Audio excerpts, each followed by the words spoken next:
giờ đâu thôi rồi này.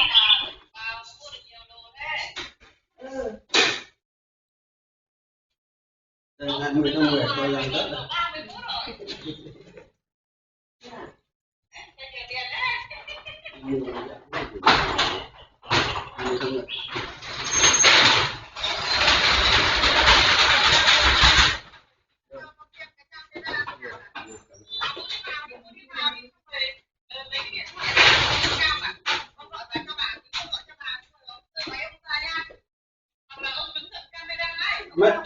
Máy của em này đâu có căng.